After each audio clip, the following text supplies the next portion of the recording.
Hey, what's up, everybody? Welcome to Locked On Badgers. We got our draft takeaway show. As always, I got the incomparable Justin Julka with me. We're going to talk a little bit about which Badger went too high, which Badger went too low, and which of the late round picks do we think had the best chance of sticking on a roster. All that and more in today's Locked On Badgers. You are Locked On Badgers, your daily podcast on the Wisconsin Badgers. Part of the Locked On Podcast Network, your team every day. Hey, what's good, guys? Locked On Badgers here, your daily source for all your Badgers football, college basketball news and notes. Thank you, as always, for making Locked On Badgers your first listen every day. Free and available wherever you get podcasts, free and available on YouTube now. Really appreciate all the support. We're going to get into our draft recap show. We're going to bring Justin Julka in, the brainchild of the Bucky Cast, longtime Badger fan. Justin, we're going to jump into this. First segment, we're going to talk about the top picks. So we're going to break it down into three guys. Leo Chenel went third round to the Kansas City Chiefs. Jake Ferguson, fourth round to the Dallas Cowboys, and Logan Bruss, third round to the Los Angeles Rams, or St. Louis. Yeah, Los Angeles Rams. My mind still gets messed up on their moves. I hate it so much. Out of those three dudes, who went too high, who went too low? What are your takeaways? Well, Chenel went way too low, in my opinion. You had him as a first round guy, right? I did. I think there's a lot of GMs that are overthinking this. I think he's a guy that is elite against the run. I think he's elite probably as a pass rusher through the middle. I think you can argue that he's not great in coverage, but I think that that's something that if I legitimately think he's the type of guy you can build a defense around, that you can make him a game plan destroyer with his physicality and athleticism. And I think that that's something that most linebackers don't have. Like, this is a guy who legitimately can take on a lineman and blow up a play by shoving him back into a running back or shoving him back into the quarterback, because he's going to be as strong. And if a lineman doesn't come physical to him, he's going to go right through him. He is a guy that you don't want to put in coverage. Like, if you're putting him in coverage, you're misusing him. So when people say, well, you can put that guy, you can kind of, make him uncomfortable. Guess what? If you're playing a 3-4, you know what you do? You have him flip with the other guy if somebody goes in motion or whatever, you need to swap. There are things you can do with a player like him that you can hide them on every given play if you need to, especially if what you're going to do is say, we're going to take the leash off you and you're just going to cause havoc. And that's kind of what he did at Wisconsin. Sanborn was the guy who was tasked with being dropped in coverage for the most part. Chenel did it a little bit, but it wasn't very often, and that's part of the reason why he wasn't great at it. But he is a guy with his level of physicality, it jumps off the page even at the NFL level. I think that Chiefs fans are going to be in shock when they see this guy play, and they're like, "Oh my God, this guy's a monster! Like, he's crushing people out there." So that's my big takeaway. I've been wanting to vent about that for a while. That I feel like he was completely shocked me that he was still there as late as he was. Man, I am glad to give you the opportunity to vent, because I agree with you. Like, this is a dude that has been clocked over 20 miles an hour, 255 pounds, with productivity behind him. And the same thing you said. People are getting too cute with this, right? Well, he can't cover great. Bro, you don't need to cover if you hit the quarterback. Yeah. For him to fall towards the end of the third, I thought was a travesty. Yeah. I thought, and I was wrong, by the way. I was wrong. I said second round dude. No way is he slipping out of the second. Yeah. I was wrong. But I think in the long run, let me finish up on this. In the long run, I think it's the NFL GMs that passed on him that'll be wrong. Yeah. Hands down, it would not shock me in the least for him to be a 10-year Pro Bowler. Mm-hmm. Like, I loved Schobert when he was at Wisconsin. He does not have the physical tools that Leo Chenel has. And he was a Pro Bowler for a couple of years.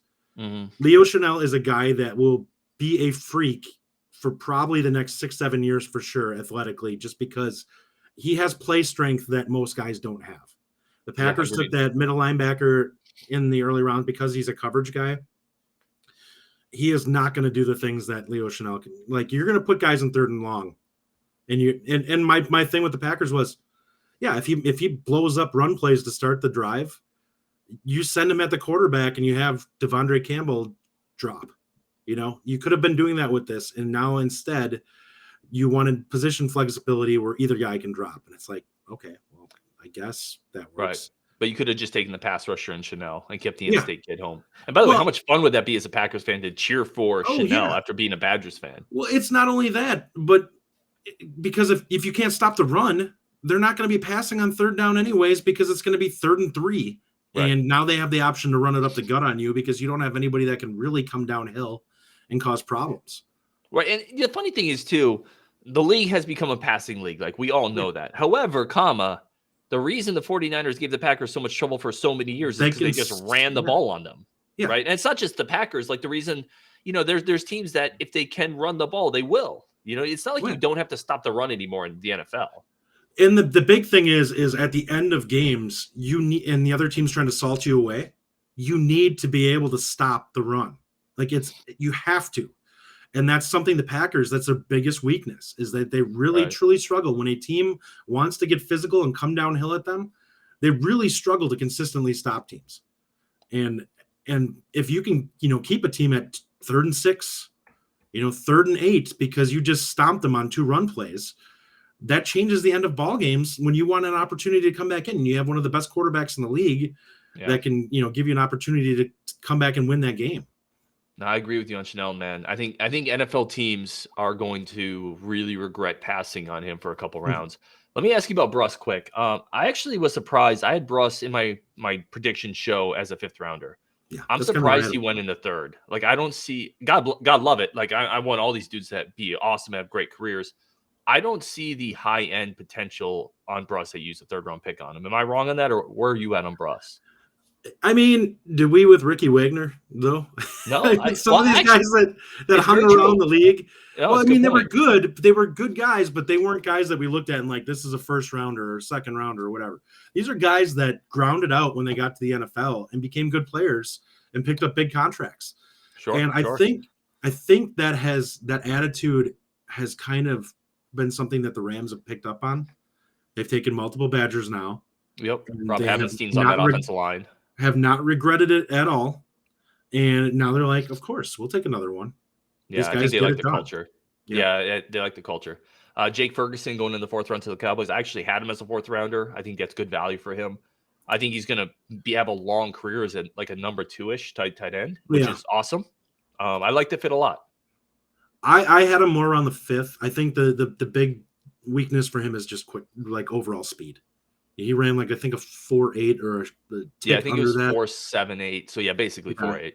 Yep. And if he ran a 4.6.5, he probably would have been an upper 3rd rounder type guy. Like, he's got great hands. I think he's pretty athletic for a tight end. He's not a freak, but he's a guy who will go up and get the ball, and he's flexible in the air. Like, guys who have ball skills when they go up for it are not necessarily something you always see at the tight end position. I think Ferguson has some of that. And he's a guy who will leak out. I think he can make a career of being a guy who gets forgotten about in the passing game a little bit and makes plays. So I think that there's some opportunity there for him. And I think he's totally a guy, what you're going to get with Ferguson. He's played at Wisconsin for 4 years. He's pretty dependable.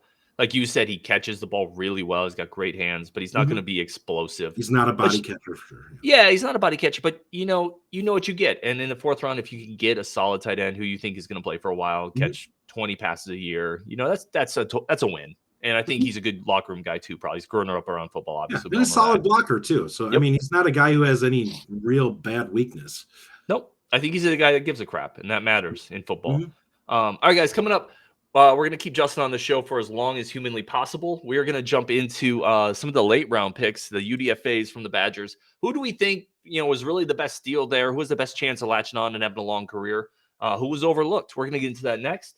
But first, today's show is brought to you by Built Bar. Built Bar is the best companion you can have on your fitness journey. It's healthy, it tastes well, and it's really this community of this company that created this community, where they wanted to give you the tools to be healthy. They wanted to give you the nutritional tools to be healthy.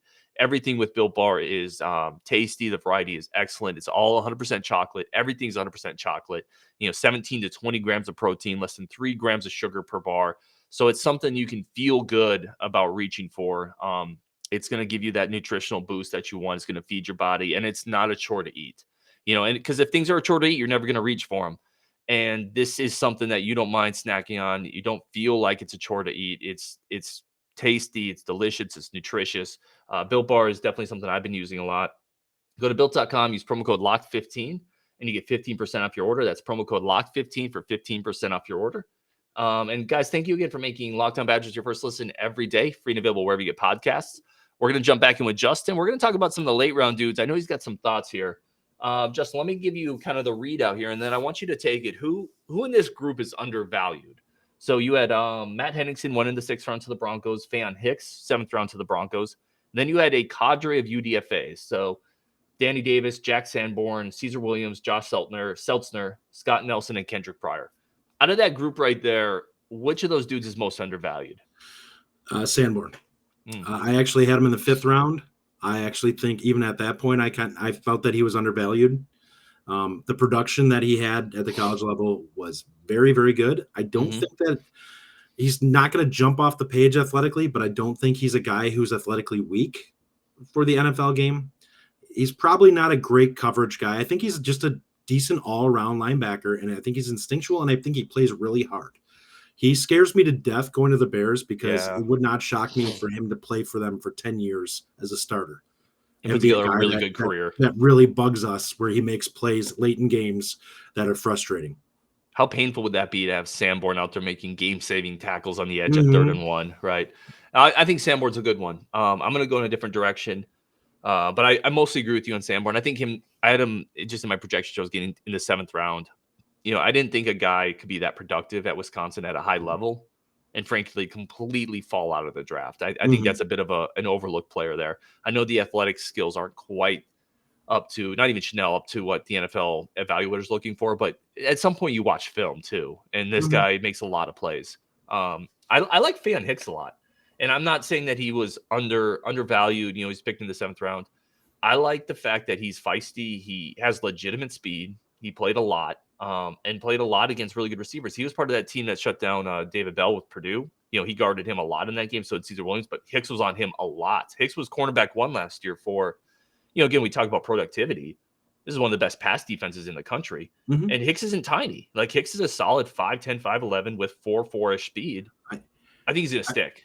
I think he very well could. The thing that sticks with me was the game against Nebraska where I saw him trailing in coverage a few times, and that for whatever reason got stuck in my head of like, I didn't think I was shocked when the speed numbers came out for him. I did not think that he was that fast. So good for him putting up good pro day numbers. My other guy is Henningsen. I like Henningsen. I actually thought he'd be higher because I legitimately think Henningsen will carve out a career 5, 6, 7 years in the pros as a guy who will start. I think he's better than Loudermilk, and that's no slight to Loudermilk, but I think that there's a lot of talent in Henningsen. I think he was more explosive than Loudermilk, and I think he might even been a little stronger. Yeah. I don't know about stronger. I think he's more explosive. Yeah. Different frames too. I like Henny a lot. Loudermilk, to your point, is a guy who played quite a bit for the Pittsburgh last year, had a pretty solid season. So if you think he's going to be better than him, then he's definitely going to carve out a solid career for the Broncos or wherever he goes. The thing too with Henny is he's essentially brilliant, right? Like he's a double like biochemistry, mechanical engineerish type major. So the guy is incredibly smart. And he's been a really good player for, again, one of the best defenses in the country. I don't think that should go overlooked. At some point, here's one for you. And this is not about Henningsen. I was watching the draft and I'm seeing a couple Nebraska defensive players get picked before anybody from Wisconsin. And there's a part of me that's just like, how is Wisconsin continually putting out the best defense in the Big Ten, one of the best defenses in the country, and none of these dudes are getting drafted? Yeah. Before dudes from Nebraska's team who are getting lit up every week. And I know that's not completely fair all the time, but there's a part of me that's like, these dudes are undervalued for Wisconsin. We're playing the same scheme. Effectively, they're playing a 3-4-2. I'm sure there's some differences in what they like to do schematically. None of their players are remotely as productive as the Wisconsin guys are. Not close. They're just testing better. So what are we doing here? Like at some point, the instincts and everything else that actually happen on the football field, that stuff matters. Yeah. There's a reason why we have 5th and 6th rounders that end up coming in and being better players than guys who are taken in the, rounds 1 through 3, because they may not have the blown it up in the combine, but they do the other things better. They're smart. They don't make mistakes. And that's what you see normally. Guys who make a lot of lapses. I mean, we still have running backs that are running for yards against Nebraska defenses. Yes, it's true. It is so true. And The secondary that we had last year, I think it was Caesar Williams, but it might have been Faion Hicks, also tweeted about this because those dudes didn't even get Senior Bowl invites. They didn't get a chance to go to or Senior Bowl was, I think they did, but they didn't get a chance to go to the combine, right? And I think it was Faion Hicks that tweeted, best defense in the country can't get a combine. Yeah. And that's the thing. If he had gone to the combine, Faion Hicks, and ran those numbers, he's probably a 5th or 6th round pick, right? If Scott Nelson had gone to the combine and did what he did at Wisconsin's Pro Day. Now, Wisconsin's Pro Day is notorious for shaving a few tenths of a second as well. Let's be fair here. But well, I will say this: they're laser timed at the Wisconsin Pro Days now. Who's running the laser? Right? I mean, Hank Petit. You could say it's a fast track. I think it's a bit of a fast track. But then again, Indy's supposed to be a fast track too. Sure. There's a reason why guys are down in the 4.2s. Sure. Leo Chenel ran a 4.53. Like that's not a slow track either. I just think that there's something here that people are generally missing. Faion Hicks, again, I'm not trying to just beat that drum. Like, he's a 7th round pick for a reason. It's not like I think he's a 3rd or 4th round guy, but you're talking about a 5'10", 5'11"-ish guy who runs really well, who started a long time and is feisty. Like, to me, he's going to stick in the league. And they're playing in a pro defensive scheme. Like, this is the Badgers defensive scheme is more in depth than most. And if you have a guy that can run that in college already, that's telling that you're probably going to have a guy who's not going to make mistakes when things get complicated in the NFL. Yeah, there's an intangible check there, right? Like, you're playing for Jim Leonard. That should all I feel these like things are people data giving points. him too much credit. Don't you a little so? bit? Like, I think Leonard is a brilliant coach and he's really good, but I think that at some point people are just putting it all on Leonard as being this, savant, and the players for actually taking care of and implementing that are not being given the credit they deserve. I think that's fair. Yeah, I think that's fair. And clearly from our discussion today, we both thought Chenel should have been higher. We both think some of these later run guys, Henningsen, Faion Hicks, Sanborn, like, there's talented dudes that seem to slip a little too far. And that's not new, by the way. You go back to last several years, guys like TJ Edwards, he's vastly outperformed. He wasn't drafted.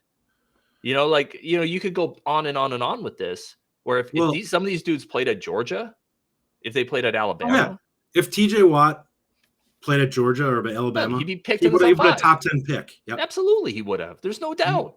There's no doubt about it. Let me talk to you about one more guy. I actually like. I think Nelson's the guy who can stick to Scott Nelson.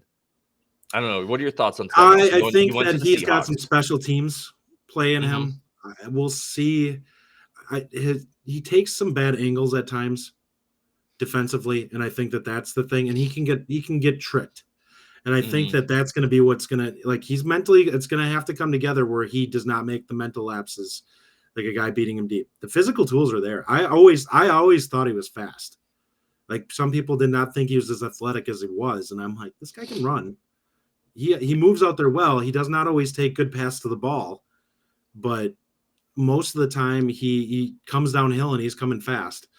The question is whether does he bite on the double move and then leaving a guy the wide answer open? to that is yes, occasionally, right? Yeah. But I like the frame. Like, he's a long-limbed safety that can play some center field. I think in the right scheme, I'd be interested. It wouldn't stun me if, again, the odds are always stacked against UDFAs. I think he'll be a special team. He's who is it? Maragos. He reminds me kind of a little also bit a Seahawk, by the way. Yep. By the way, low key, Tanner McAvoy, also a Seahawk. There is a weird like those Badger safeties. There's a weird little pipeline. There's certain teams in the NFL that like Badger players. Apparently, that is not the Packers. No, apparently it is not. It is the Seahawks, Broncos, and the Rams. Those schools all Cowboys. Have. And the Cowboys, yeah. Definitely the Cowboys as well. So there's some pipelines there, but that pipeline does not flow into Green Bay for whatever reason. A couple teams that are really good offensive lines too. Shocking, huh? Shocking, stunning. Yeah. All right, guys, coming up, we're going to keep Justin on the show for one more second. We're going to get into next year's team. It's been a minute since the Badgers had a first-round pick. Do we see anybody on next year's team being a first-round pick? And what are some of the players on next year's football team, or even in a couple years coming up, that have the highest upside in terms of NFL draft picks? We're going to get to that next. But first, today's show is also brought to you by BetOnline. BetOnline remains your number one source for all your sports betting, gambling, wagering needs. Tons of sports information as well. Newsletters, podcasts, where the next coach is going. It's a great place if you're just a sports junkie like we all are. But you can also go there. You can lay your futures bet. If you really think you know what's going to happen in the NFL next year, You guys know me. Like I'm on that Trey Lance bandwagon. It is who I am. They almost won the NFC last year with Jimmy Garoppolo. Trey Lance is going to be better. Period. So you can get the Niners plus 700 right now. Bengals is another one that's interesting. You can get them at pretty good value if you think they can get back through the AFC.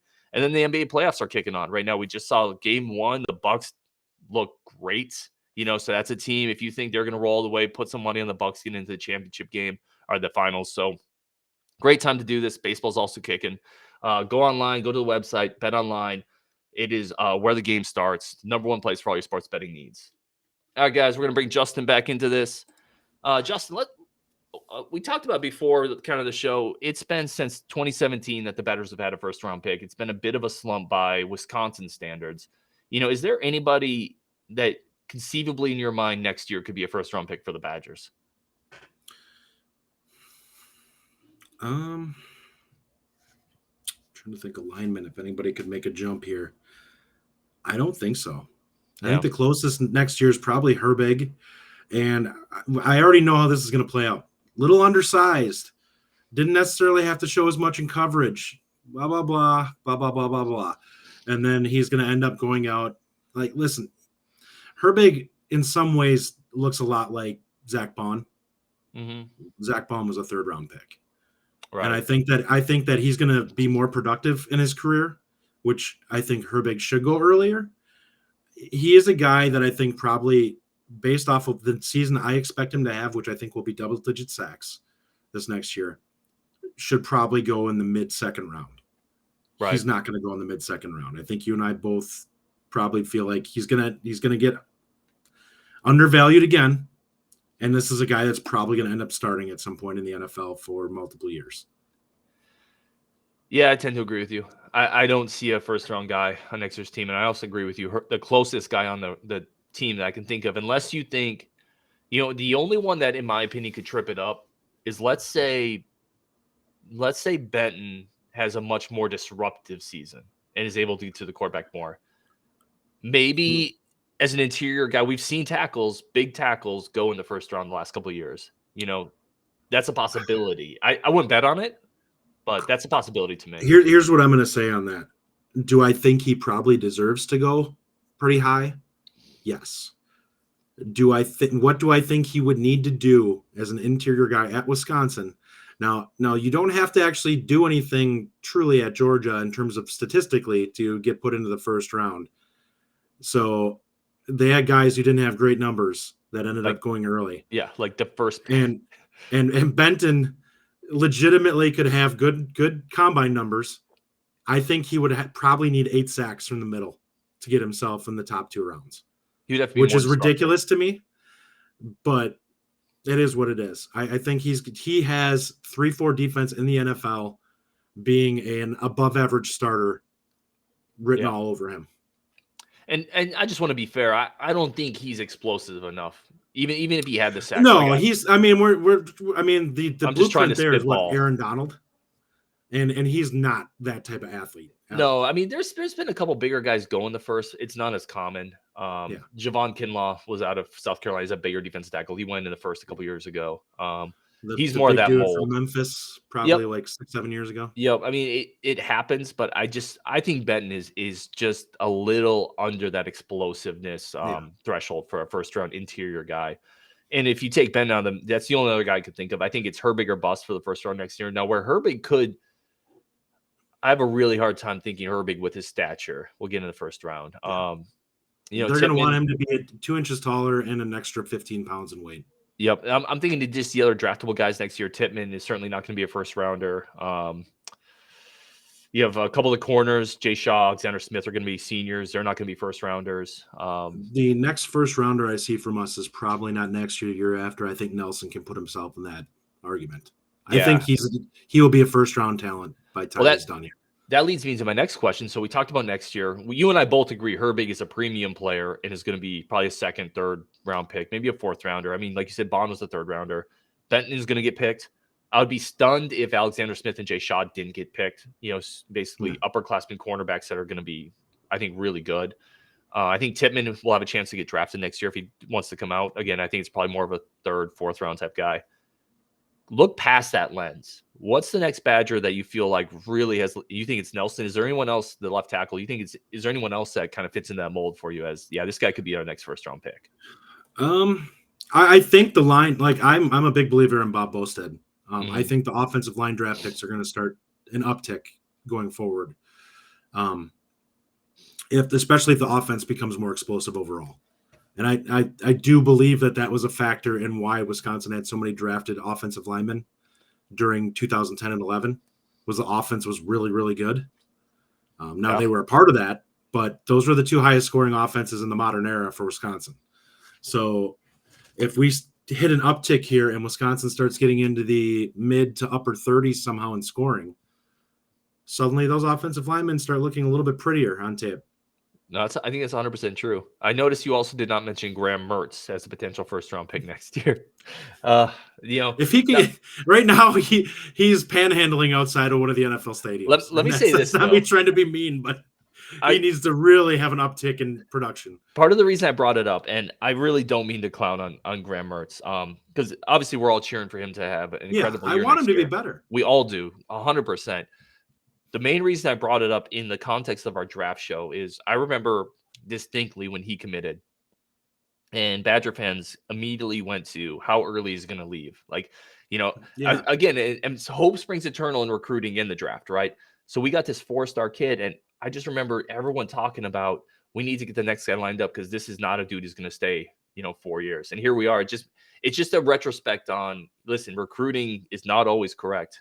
Now, the book isn't written on Mertz either, and hopefully he really comes out and plays well next year. But I agree with you. I can't really think of anyone else. Here's an interesting one for you. Braylon Allen, not even necessarily as a first-round pick. Do you view him as a premium NFL draft prospect type of guy, or is he just going to be too outside the box at running back? I do, but he's not going to be a first-rounder simply because he's not going to put up the numbers speed-wise. What about a second-rounder?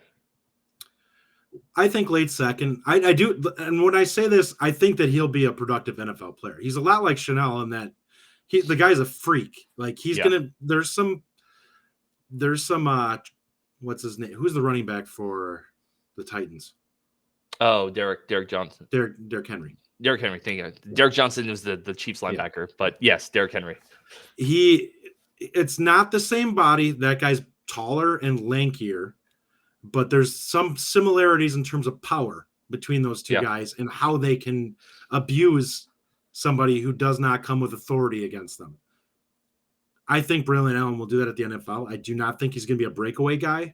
What I do think is that he can be a 20-yard chunk guy who just really beats up a defense. Now, there are some things that I need to see out of Braylon. I need to see him. He's got to be able to not get so dinged up this year. So he's got to take care of himself a little better. He takes a lot of direct hits. And that's something that we talk about with running backs, right? Oh, he's always a guy that never takes that big knock. Braylon takes those big knocks. He's got to find a way to take a few less of them, because that's what happens. It's freshman years. He got really banged up. Jonathan Taylor was more elusive than him. And I don't think Taylor's particularly super elusive, but he's pretty good at, he's slippery.